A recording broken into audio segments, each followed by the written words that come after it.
Hey guys, it's Josh and Dan from Illuminotts. Hey guys. Just got a quick video today to show you guys. We're invisible. We're just voices. Yeah, we're just voices today. There's no pictures. And this is new for us. you might hear my lovely wife shout at us at some point. I don't know. Yeah. I got invited to Disney HQ for the Content Creator Store Championships a couple of weeks ago. And I just wanted to tell you guys a little bit about the day, what we did, what we got up to, and then the deck that I took, and just some of the games that I played against people. Yeah, like we knew this was happening for a little while, and we had to keep it hush, didn't we? But it's really exciting to be kind of recognised, to be able to go along to this, thanks to the community and the feedback from the community and their love and support and everything else, that we've managed to get to this place where we can have these opportunities as well and feed it back. So talk us a bit through the day. We're lucky enough to be recognised by Ravensburg as a content creator that they wanted to work with. That happened a couple of months ago, thanks to some of the guys that we know through playing. Actually, we actually met them through friends. Yeah. And they invited us down for this event. It was a whole day event in London at the Disney HQ. It was very exciting. I was very excited. So I jumped on a train at I think 4ish or 5ish in the morning and bombed it down to London first class to very bougie. Yeah. So I accidentally left the first class tick box on. You just thought it was an expensive train anyway. Yeah, and then I thought it was a really expensive train, and I was complaining about how much trains to London cost, and then got on the train and suddenly realised I was in first class and was a bit oh yeah. So, but enough about the travel. The day itself was really, really fun. So we got to go through Disney HQ and have a look around. There's some great pictures of me in a Millennium Falcon that was just in there. Yeah, it was just in there chill out lounge. They've got a built-in cinema there. Yeah. We got to go up to the 5th or 6th floor and went into one of the conference rooms, which is where we were playing. Yeah. They had a bunch of Lorcana art and the Lorcana what are they called? Playmats. Were all over the tables. Everything was already set up for us. It was already decked out. Yeah, there was everything. It was a core constructed, so we did have to bring our own deck. So I'll go through my deck list a little bit. While the games are playing and explain a bit about what I was playing, and I think we'll throw up a deck list as well at some point. Yeah. That was really cool, and then we also had lunch there, and I got to meet some really cool content creators. So big shout out to Spessy. I've met him quite a few times now. Bochum, no, not Bochum, Lil. Yeah, and then again a Game Expo, and now this, and he's always really lovely and really friendly and great to talk to. And then Willem was there. He's always a great laugh. And I also had a lot of fun chatting with Ravenlaw, who was one of my opponents that we'll see a game from later. Yeah. I believe he played a lot of Hearthstone before, but he was really lovely to just. It was just great to meet other people that are doing similar stuff to us and that obviously care about the game, and we were all filming and creating content and talking. Elmeister, I had lunch with him. He was really funny. It was great to meet him. Yeah, it was a really great day. And hopefully more of that to come.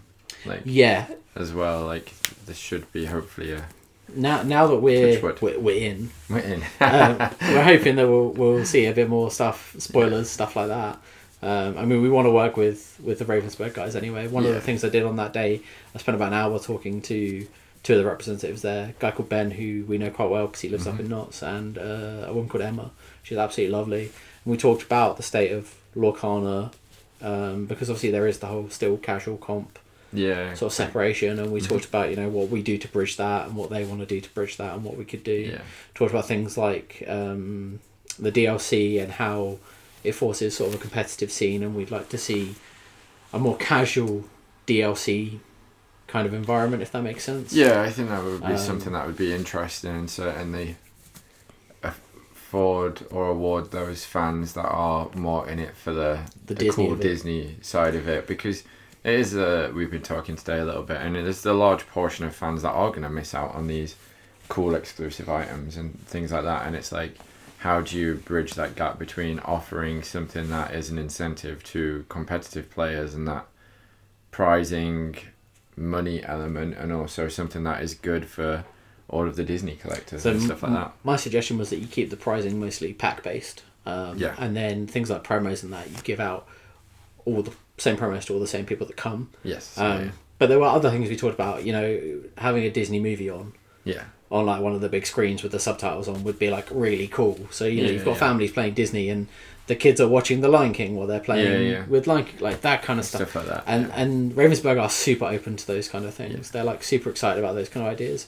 And they've actually asked us to like talk to them more about it and work with them on that kind of stuff. So they are aware of it. I think they're just and I think handling a lot at the minute with all the different products they're bringing out. It's still very early doors, isn't it? So I think one of the things that'll be appearing on the screen in a moment is the gateway, which is obviously designed as that sort of family intro and bridge. Yeah, so that was the really cool thing. They had out on two tables, they had the gateway for us to look at, and they had the new edition of Villainous. So the gateway, I'll start with that because it's a lot more Lorcana based. Basically, you're playing through a story together, so it's not against each other. The two of you are working together, and as you progress through that story, you get to open the numbered packs. I think the picture you can see on the end of the table, there's numbered packs 1, 2, 3, 4. You get to open those and add some more cards to your deck. So the decks start out as quite plain vanilla decks, but they really help you grow and understand the mechanics. Not necessarily one by one, but like in a well formatted way. So by the time you're playing with pack 4 added to your deck, you have a full starter deck. But what you start with before even opening pack 1 is a very simplified, these are characters, this is lore. Because you can see from the playmat, and I believe we're getting like stores are supposed to be getting something similar to this. So there's only the one thing. I know you've got the 2 counter tracks, but the fact there's only the 1 lane for lore and stuff kind of goes along with that, doesn't it?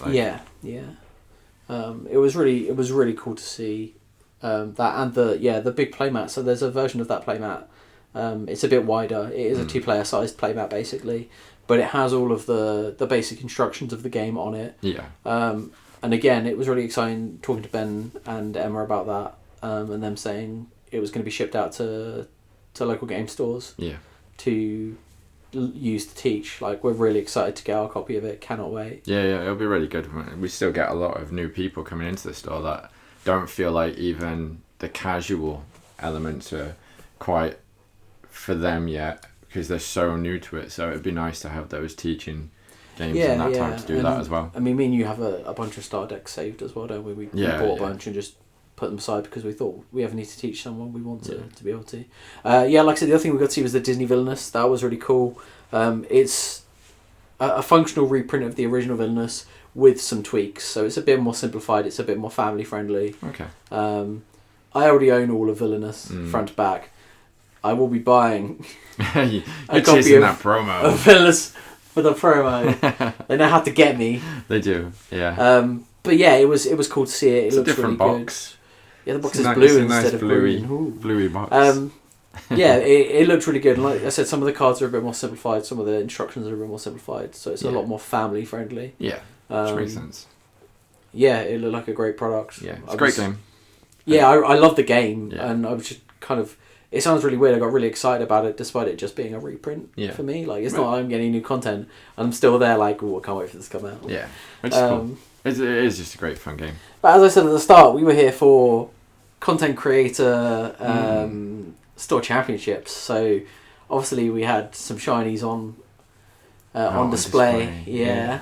So our top 4. The first in-person peek at all of this as well, isn't it? Like, we've only seen the digital images, I guess. So there were 16 of us in total. Top 4 was the cut.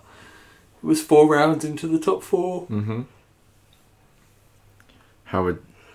So not too long of a day. No. The field was made up of a mix of content creators. I'd say everyone was a content creator in some way. Yeah, from different backgrounds. But there was like obviously good player content creators. Down to just sort of like toy and game social media content creators. So it was a good mix of people. It was a lot of fun. one thing I'll say is I really don't like the card. And the card's a little too noisy. It's a little too busy for me. Yeah. Having seen the art for the mats, I would have said the same thing. Yeah. In person, the mats are absolutely gorgeous. Like I couldn't believe how pretty they were. Yeah. It's just something about the colours with it all, isn't there? I think like the fact it has room to breathe, which might sound kind of weird. Like the fact it is that just a little bit more spaced out. Yeah. It really makes the art pop. It's the width of it as well. Like. Yeah. It's really good on the playmat. It's a big image. Like it was designed to be big. Yeah, I really wasn't excited when they said that was what it was going to be, and they sent a lot of digital stuff over. But in person, I was my breath was taken away. Yeah. Nice. I mean, the cards are gorgeous. Yeah. Oh, shiny. We should chat about your... So games, yeah. So I played 4 rounds. I went 2 and 2. Yep. We're going to show you some gameplay from my second and third round, yeah. which were by far the most interesting ones I played. They were really close. My first round, I got destroyed by Emerald Steel. But I was playing a Ruby Steel... I want to call it an aggro list, but I kind of tried to play it a bit mid-rangey, so I've updated the list since the event, and it's a lot more aggro. A good few locations in it and stuff like that, isn't it? Yeah. Like, it's that sort of side. So it all kind of stems from my favourite Disney movie being Treasure Planet, and then printing not only Jim Hawkins and the Legacy, but also John Silver that works with locations. So that was like really the core of the deck that I was building. Yeah. But playing just like a raw, quite high cost deck, I knew it wasn't not competitive, but it wasn't even like worth bringing. It was more of a casual deck. Yeah. So we spent a lot of time, much to a lot of the players at our store's confusion, playtesting and sculpting the deck to make it a more competitive version of what it is. Yeah. There was lots of confusion around me asking people to play games with me because I don't really play Lorcana. I judge it a lot. I run stuff a lot. But like when I said, you were like, "Come along and play test with me." Yeah, guys, I need to play test. Everyone was like, "Why?" And I'm like, "I can't tell you, but please come and play test." Slight guise of the set champs coming up, like and potentially getting to play something, but you're just going and judging a bunch of them, aren't you? And some spicy cards in it that are sort of more mid range. Yeah. We're playing Smeeze and Captain Hook, the 1-drop hooks. And then locations. So we're playing 4 Bayous. We're playing 1 Nottingham because I put it in as a bit of a joke. But obviously we're from Nottingham. And then it ended up being pretty good. So I now run 3 in my new version of this deck. That's fair. We're playing the Legacy and we're playing Agrabah. Agrabah is by far the strongest location. Yeah, it's such a big card to get rid of. Yeah. Apart from Duck Manor. So it's the fact it costs 3 as well. Yeah. It's like so cheap. It's inkable. It's everything about the card is really, really good. Yeah. So this was my second round opponent. So this was game 2 of 3. Yeah. The last game didn't go so well. When we're skipping through the footage, I think you were on like 2 lore and he was pushing the closer. So it looks there like with this one, you mulligan 4 or 5. 4 or 5 cards because I'm pretty sure a lot of them were uninkable. And also, I am looking to hit my curve. I want to go 1, 2, 3. Yeah. And then in turn 4, I can play lots of stuff. But like even going 2 1-drops on turn 2 in this deck is really strong. The first game, I played like 2 guys. He removed them, and then nothing else happened. So we can see there you've got a Baboom and a small Robin in hand. Yeah. So Baboom ended up being a really key card because of Piglets. Yes. Piglets are like really painful, especially there were a few times where he'd like play a Piglet out and I'd be like, fine, it can't quest for lots, and then next turn he'd go like 1-drop and I'd be like, that Piglet now does damage. They run away quickly, don't they? Like they really do. So turn 1 we dropped the Robin. We're also playing the Robin Hood line. I also looked at the Tink line as well, but I ended up deciding that I liked the Robin Hood line. Fairly standard Steel Song line from your opponent as Queen, well. Yep. Inking a Queen to play a Queen. I inked a Teeth and Ambitions to play another Robin. Yeah. And then I played Triton's Decree. Okay. Which was one of my tech cards. So it was a tech card to play against Bucky. I didn't see it at all in my first round, which was when I played against an Emerald Steel Song. So it was quite upsetting. But I played double Robin. I was really hoping for the big boy, but I didn't get him on 3, so we went for Agrabah. He's got a Cinderella out, which I think, in hindsight, I maybe should have done something about. I did think about the fact it could sing Storm and kill a Robin, but it wasn't too bad because I'm feeling pretty comfortable with the Agrabah. Like, the Agrabah's gonna tick. He's gonna sit there for a good while now. At least a turn or two, yeah. And we see the bare necessities get inked, and the Ariel come down, goes fishing for a song. Not entirely sure which one to choose. There's Illuminotts, and then grabs the Along Came Zeus. Yeah. Which seems reasonable. I think with it's going to help with the Agrabah. Yeah.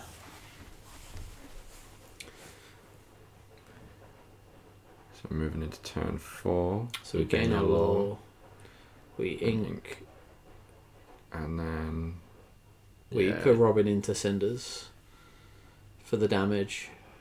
And we pass because I'm pretty sure one of the cards in my hand right now is a Legacy. Okay. So 5-drop uninkable. Yeah. And the other one I think is a Zeus's as well. So it's like I've got 2 uninkables in hand. Surprisingly struggled with that a lot, given my deck was only like 12 or 11 uninkables, I think. He goes for the aerial into Robin Hood and then heals the damage with a Rapunzel. Which felt pretty rough. But I'm still gaining off of Agrabah. You are, We hit 5. We Whole New World. That's what we play. Yes. We hit 5 for the Whole New World. That's what was in my hand. So obviously this is kind of a bit dangerous because it obviously refills his hand before mine. Yeah. But knowing that like he can't deal with Agrabah on board, so he'd have to play Zeus's here. Yeah. Which I don't know if he's redrawn because I've just got rid of it. Yeah. We can see that sat on top of the discard pile over there. Yeah, and like I'm feeling pretty happy here, just gaining 2 law return instantly. Man, I love locations. Yeah. And then we get a bit of a board flood there. It starts to go wider with the Shmees and a little Robin, and finally gets on the board with a quest from Rapunzel. So this turn was like pretty difficult for me because it's like obviously I've just refilled my hand with a bunch of aggro stuff, so it's like what do I play? Yeah. So we see the gym come We down. went big with the gym. Yep. Plays an Agrabah moves to it. Agrabah moves to it, yeah. So again, and there's ticking me over and playing another Robin. So I think this turn was quite difficult for my opponent because the threat of like big Robin and also my quest potential is quite large here. Yeah.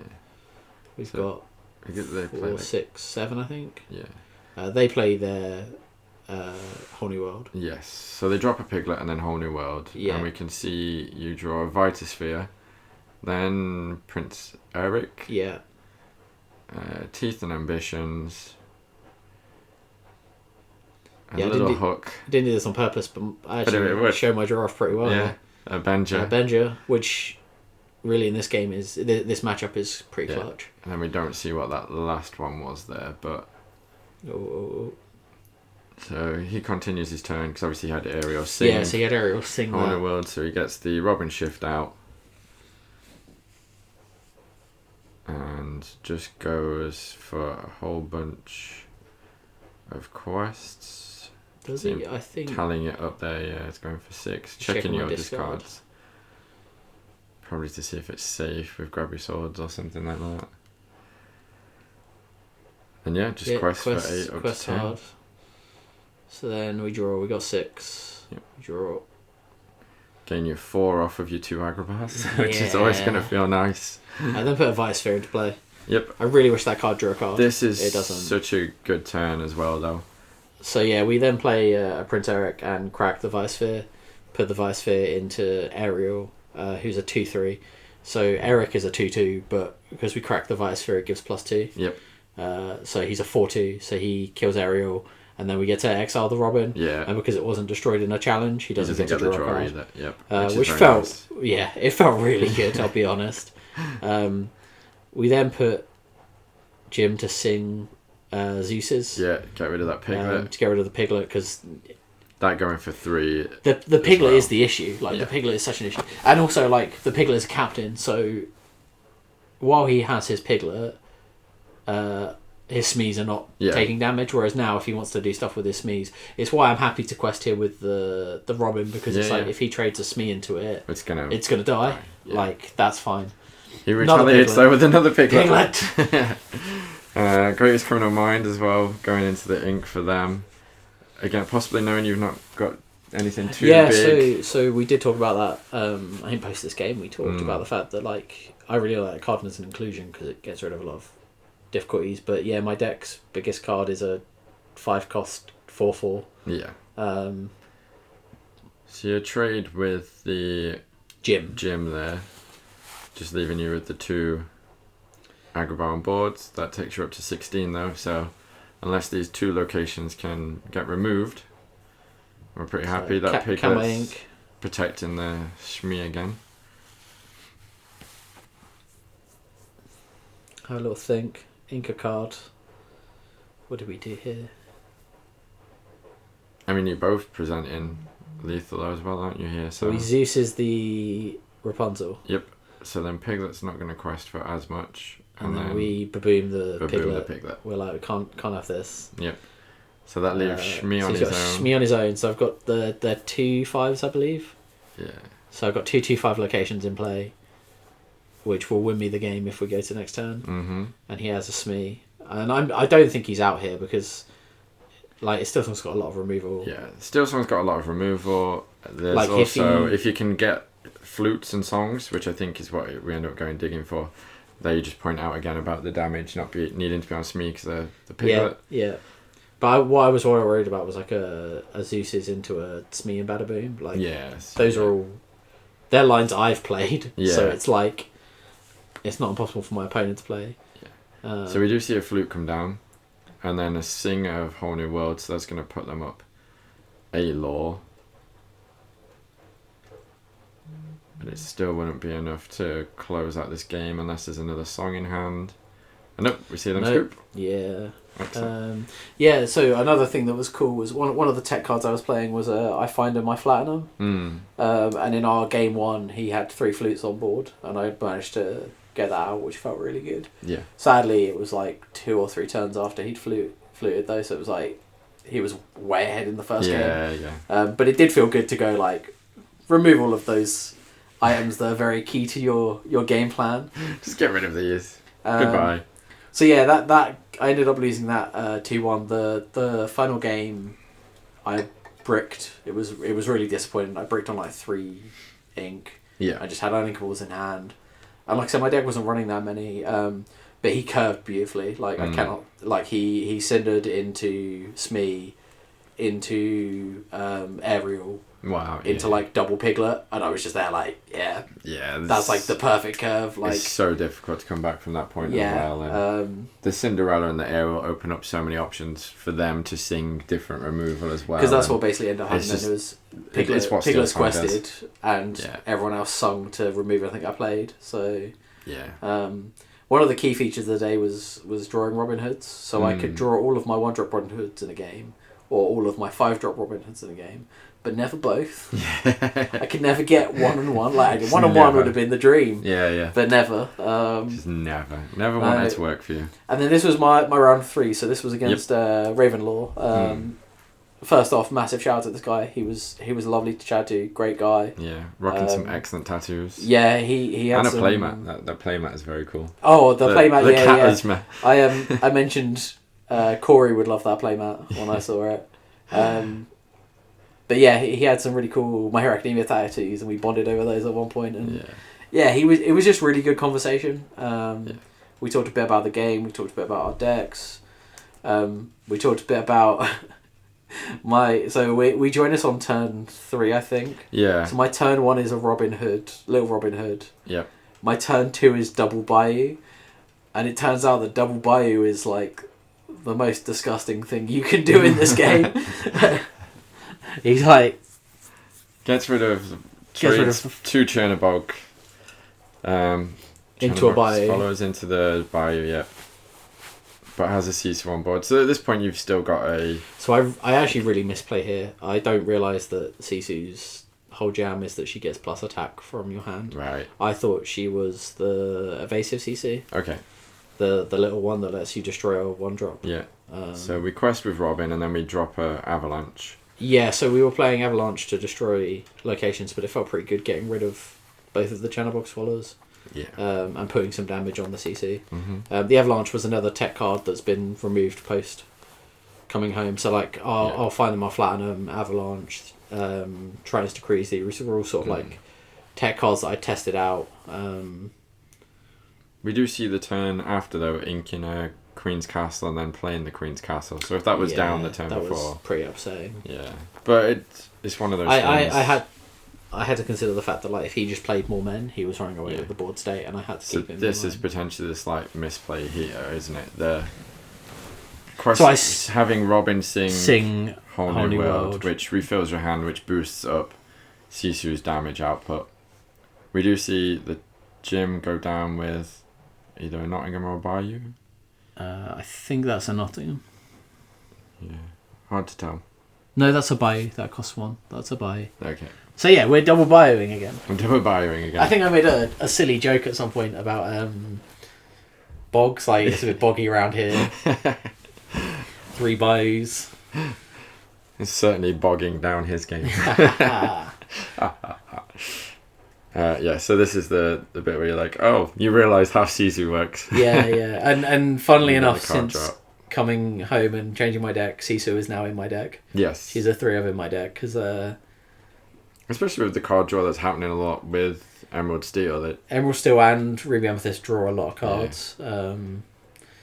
I find with Steel Song it's kind of swingy. Yeah. And with Steel Sapphire it's swingy as well. Like it's not as good in those matchups. Yeah. But yeah, the 2 control matchups, it can just be a big problem. Yeah.